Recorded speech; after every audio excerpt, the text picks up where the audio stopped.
നീ ഉറപ്പിക്കേണ്ട ഒരു കാര്യമുണ്ട്. നീ മരണപ്പെട്ടാൽ ലോകം നിനക്ക് വേണ്ടി ദുഃഖിക്കുകയില്ല. ലോകത്തിന്റെ ചലനങ്ങൾ തുടർന്നുകൊണ്ടേയിരിക്കും. നിന്റെ ജോലി അത് മറ്റൊരാൾ ഏറ്റെടുക്കും. നിന്റെ ധനം അത് നിന്റെ അനന്തരാവകാശികളിലേക്ക് നീങ്ങും. നീ അറിയണം, നിനക്ക് വേണ്ടി ലോകം എത്ര നാൾ ദുഃഖിക്കും. നിന്നെ പരിചയമുള്ളവർ പറയും, പാവം, അള്ളാഹു അദ്ദേഹത്തിന് പുറത്തു കൊടുക്കട്ടെ എന്ന്. നിന്റെ കൂട്ടുകാർ നിനക്ക് വേണ്ടി എത്ര നാൾ ദുഃഖിക്കും. ഏതാനും മണിക്കൂറുകൾ, അതല്ലെങ്കിൽ ഏതാനും ആഴ്ചകൾ മാത്രം. അത് കഴിഞ്ഞാൽ അവർ അവരുടെ പഴയ ആഹ്ലാദങ്ങളിലേക്ക് മടങ്ങും. പിന്നെ നിന്റെ വീട്ടിലെ അഗാധമായ ദുഃഖമാണ്. അതെത്ര നാളുണ്ടാകും?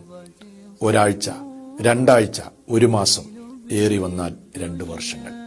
അത് കഴിഞ്ഞാൽ പിന്നെ നിന്നെക്കുറിച്ചുള്ള ഓർമ്മ അവരുടെ ഓർമ്മകളുടെ ഏടുകളിലേക്ക് മാറ്റപ്പെടുകയും അവർ അവരുടെ പഴയ സന്തോഷങ്ങളിലേക്ക് മടങ്ങുകയും ചെയ്യും. ഇതോടെ ജനങ്ങൾക്കിടയിൽ നിന്റെ ജീവിതത്തിന്റെ സ്റ്റോറി അവസാനിക്കുകയാണ്. അവിടെ മുതലാണ് നിന്റെ ജീവിതത്തിന്റെ യഥാർത്ഥ കഥ ആരംഭിക്കുകയും ചെയ്യുന്നത്.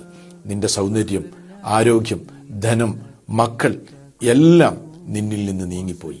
നിന്റെ വീടും ഇണയും നിന്നെ വിട്ടുപിരിഞ്ഞു. പിന്നെ നിന്റെ കൂടെ ബാക്കിയുള്ളത് നിന്റെ പ്രവർത്തനങ്ങൾ മാത്രം.